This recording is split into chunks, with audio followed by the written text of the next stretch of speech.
What had Zenobia gone off to do? What was more important than meeting the rebel council? Had he made a mistake, sending her to the ruins? No. He knew they could trust each other. He could trust her because she never broke her word. And she could trust him because she could see right through him. Well, she'd probably be there well before him. She at least didn't have to fight her way through rainstorms of ravens.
That's my order, thought Renato. He was such a wit.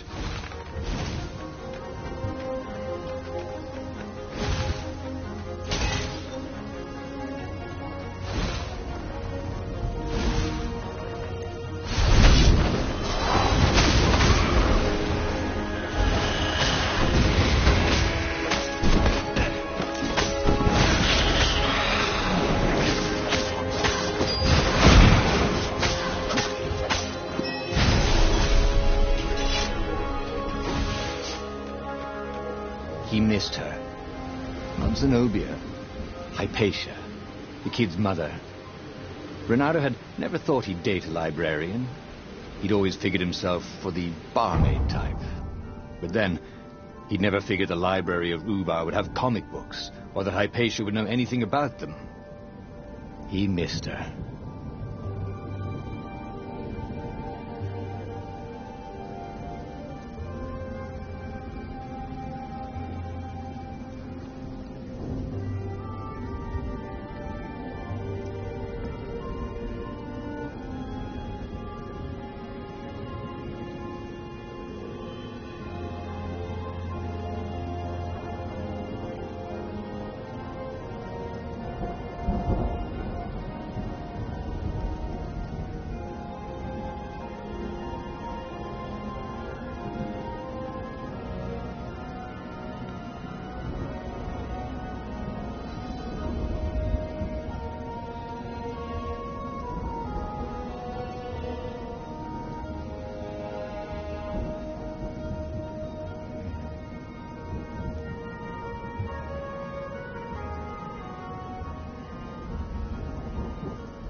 your brother?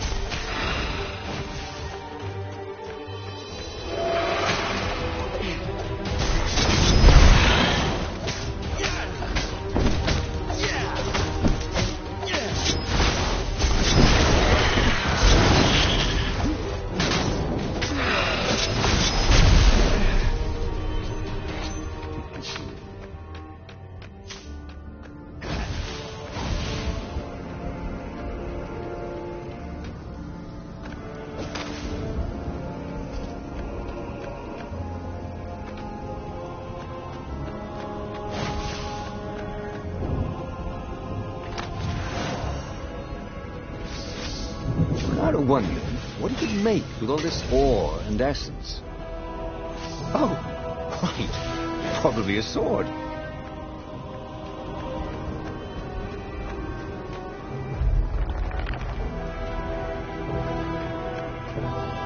As he came around the bend, there was Lupino, unconscious on the side of the path. And Renato could smell a familiar, sweet, smoky scent. Who? Zenobia. It had to be. She never used a combat spell when she could use drowsy gas. That meant she had the Iblis stone. What would it do to her? She hated her father now. She'd kill him for sure. The council wouldn't mind if she killed the emperor, but murdering her father would destroy her. He had to get to whatever ledge she was on and talk her down from it.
I should really look for another line of work, he thought.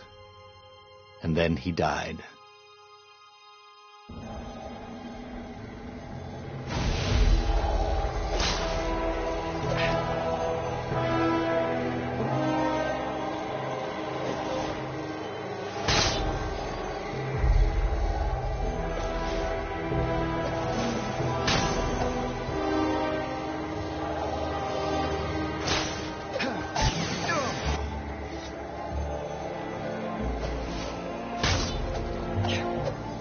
These things could really use a hand.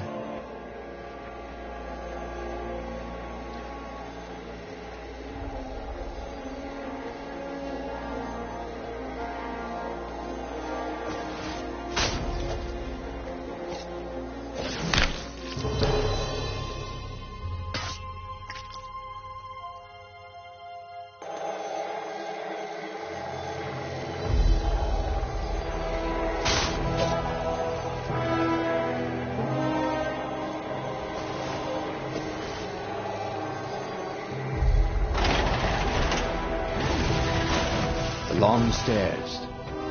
So he was close to the rebel base. It was on fire. So far, so good.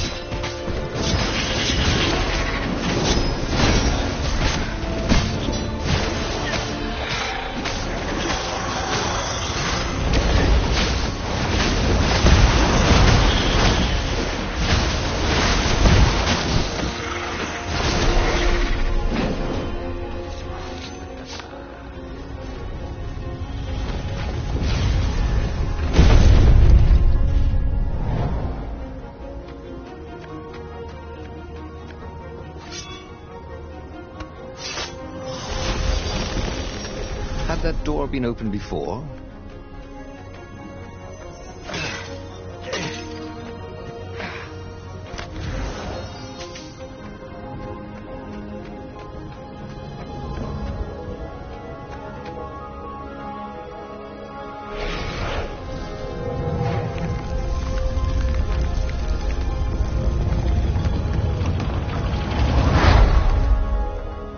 Everyone in the council chamber was dead. Zenobia stood shivering in the courtyard, drenched in blood. "Why?" he managed. They started arguing with me. I lost my temper and I wanted their blood. Well, not me. The stone did. Why did you take it from Lupino? I had a plan. You had a stupid plan, she said. I'm going to go kill my father now. No, you can't. You'll just take his place. You'll become worse than him. Get out of my way, or I'll kill you too.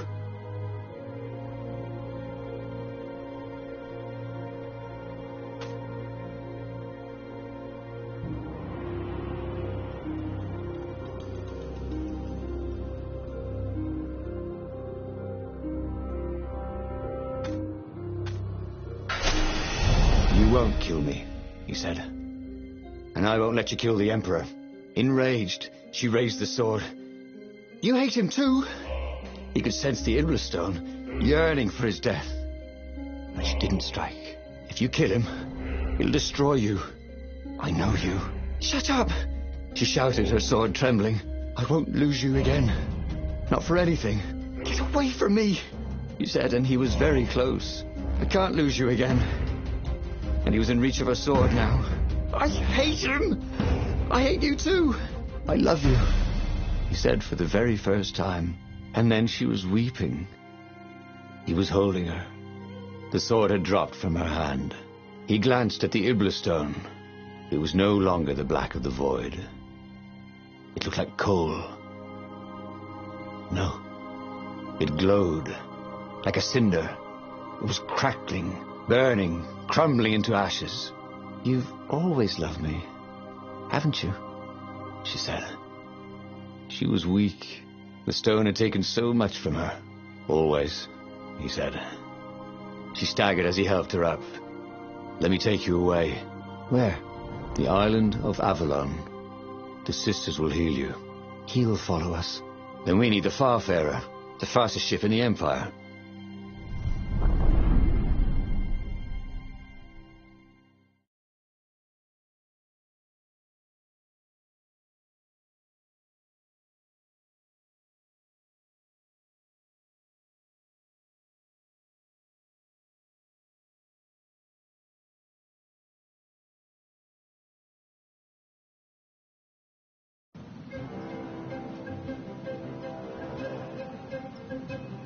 The Empire had seized his ship. They'd have to take it back.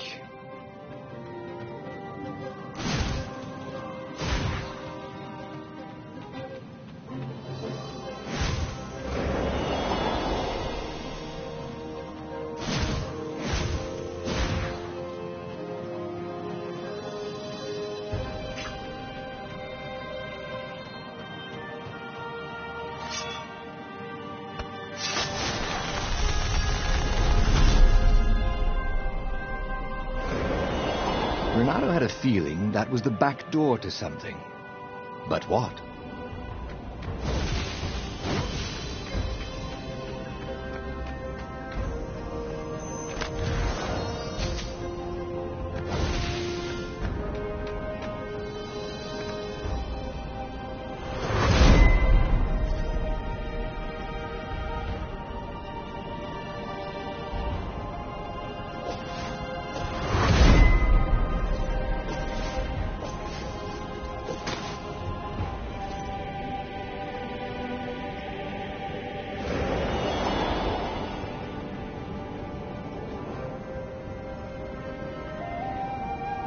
And there it was, his beautiful skycraft, the Farfarer. They would fare very far indeed, beyond the Empire, beyond the reach of the Empire, to the mystical island of Avalon. He didn't know exactly where it was, but he knew he could find it. And they would find peace there. Second star on the right, and straight on till morning, laughed Zenobia. And they laughed together for the first time in a long time.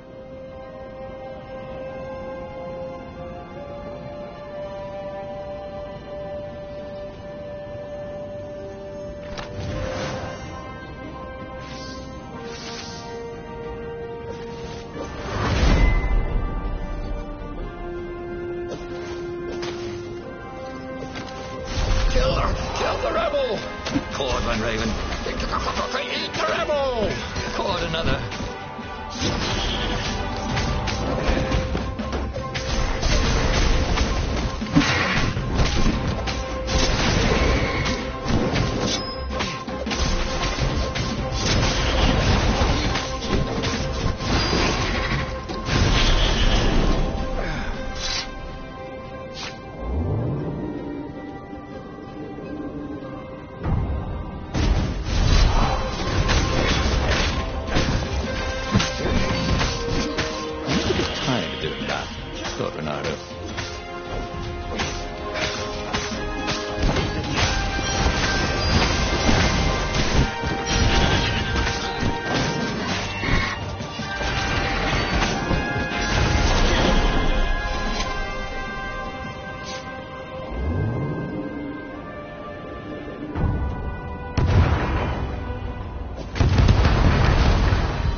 The platform used a hybrid propulsion system fueled by anti-gravity and wishful thinking.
But they did not go unnoticed.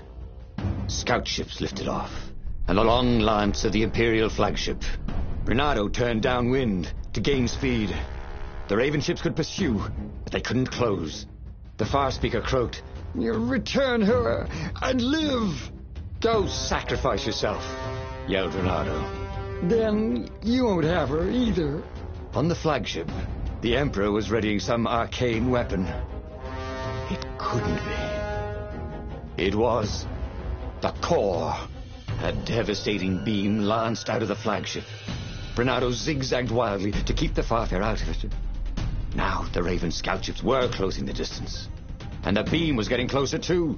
Then came a blinding flash, and the air was searingly hot all around him.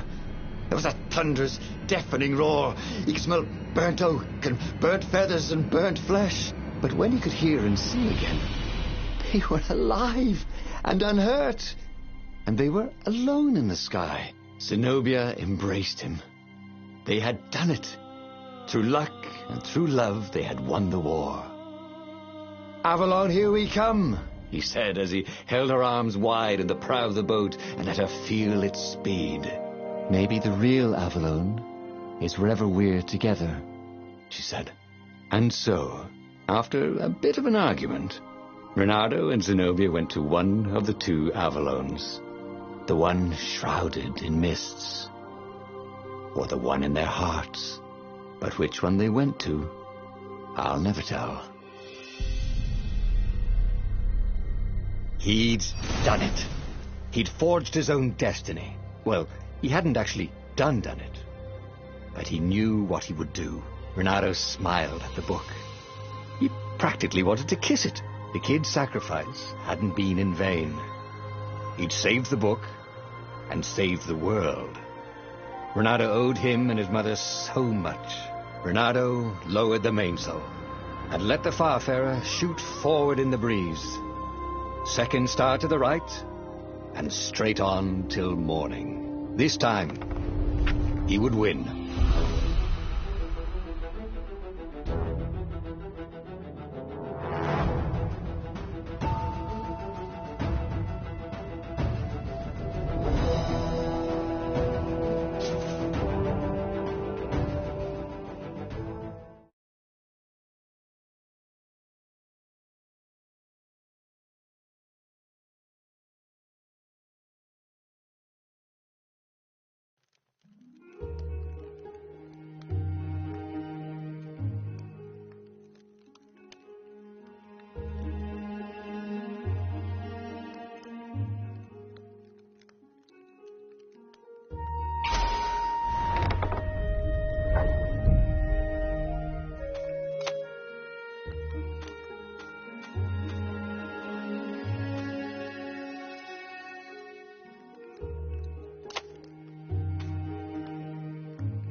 The clouds parted over the Isles of Boreas.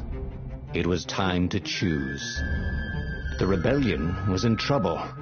Ravens were scouting for the secret rebel base. They needed a game changer. Pieces of the Sky Ripper had surfaced. Renato knew that using it could go catastrophically wrong. But he was sure he could figure out how to use it safely. Also, a temple had risen out of empty desert. The Iblis stone was hidden there. It was a dangerous artifact. It could corrupt its user into a bloodthirsty monster. Maybe he could find a way to use it, to take its power without surrendering to its wickedness. And also, his old friend Lupino needed rescuing. Of course, Renato had a pretty strong suspicion that Lupino had betrayed the rebellion, and he had a gut feeling that he needed to use that to his advantage.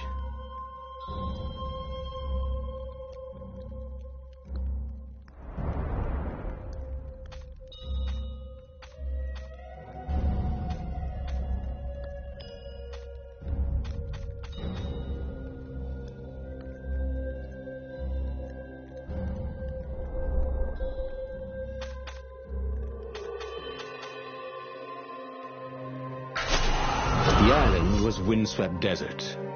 No one went there except ostriches and ostrich hunters. The Iblis stone. It would whisper promises in his ear, offer him power for blood. But this time, Renato was sure he could master it. And so, Renato went ostrich hunting.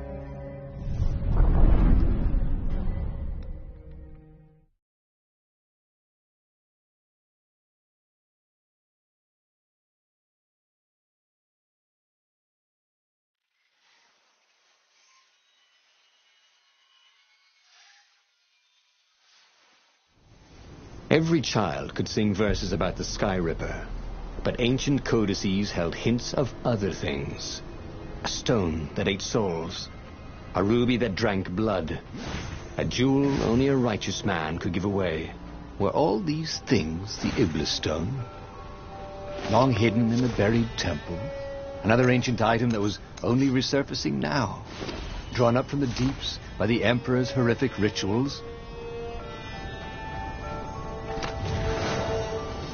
Renata remembered when the government had introduced the healing fruit. Some people said it was going to bankrupt the economy, but it seemed to work very well.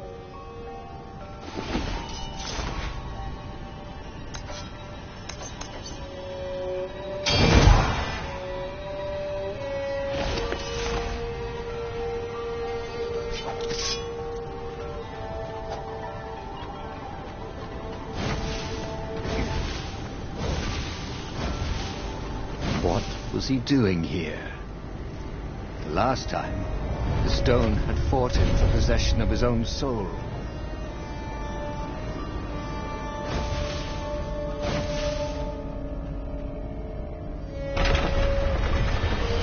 Do you guys ever eat fresh food? Because you don't smell like it.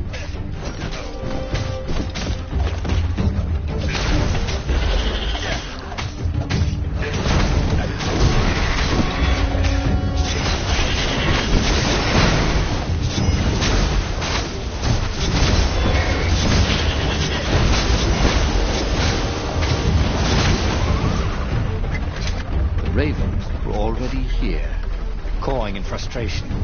They were still searching for a way in. Good. Then he hadn't come too late. Impatient.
Energy spheres.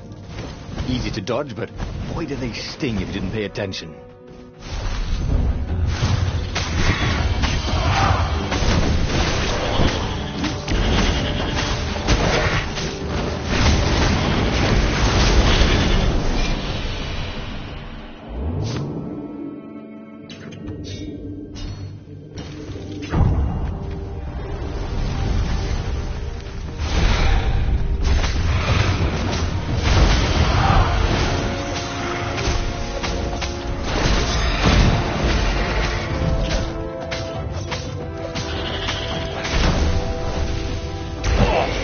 Someone needs a bath.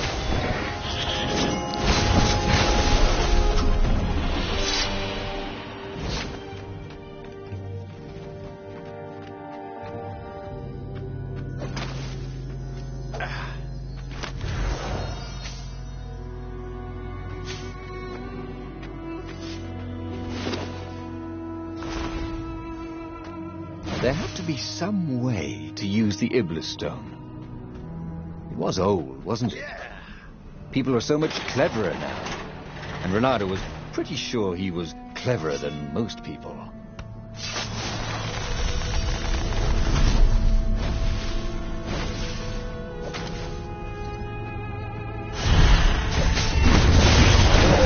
With this device, we can travel at night, so long as there are ravens to set on fire.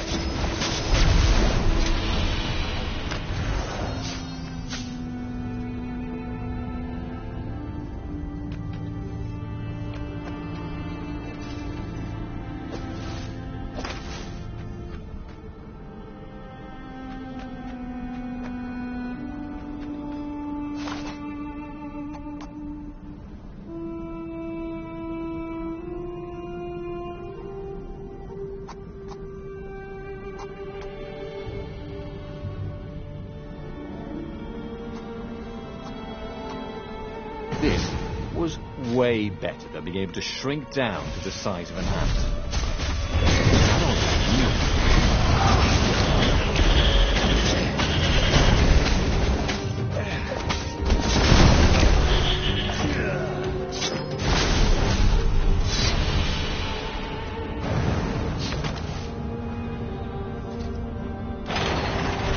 The ravens at least could not get past this point.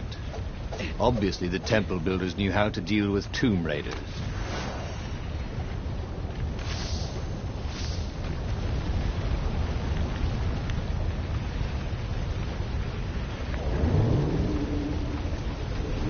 Imagine if you built a house on one of these things. Oh, that would be amazing. It would be like having a boat.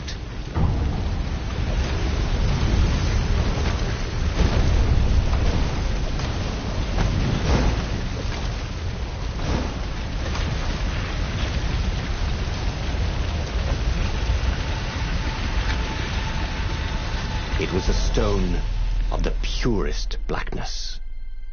It reflected no light, like a void made solid. Nervous, he picked it up.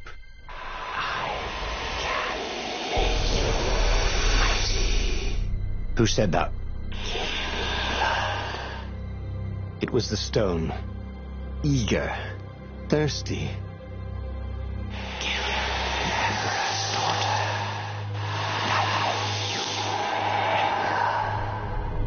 That seemed tempting and terribly wrong.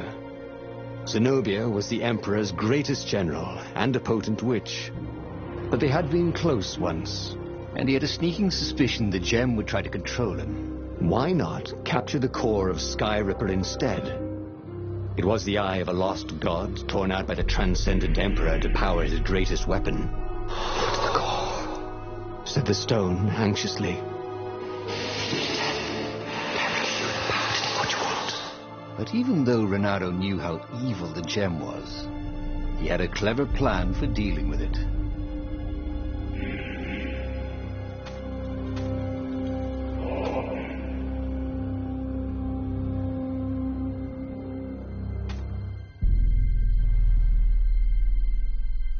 The gem could give great power, but it was evil. But Renato had a plan. He would divide the stone into the power half and the evil half. He sought out the sage Calaveras. "Oh, you need a mirror of splitting." Croaked Calaveras. "I can make one." Calaveras set up various shiny things. And soon Renato was setting the stone down in the middle of Calaveras' lab. There was a flash, and now Renato was looking at himself. Except with a mustache and a goatee and darker hair. There were two Iblis stones, one light and one dark. Renato took the light one. He felt a rush of great power. Now I could defeat the Emperor. Wait a minute. Unfortunately, he couldn't think of any way to use it without hurting someone. That wouldn't be nice. "Give me that," said his evil-looking twin, and he drew his sword. He only got it halfway out of the scabbard when he fainted from the effort. Obviously, neither weak, evil Renato nor powerful, nice Renato was any threat to the Empire. After the Emperor's victory, they were exhibited in a museum until time ended, which was soon after. He had tried something bold and paid the price for it.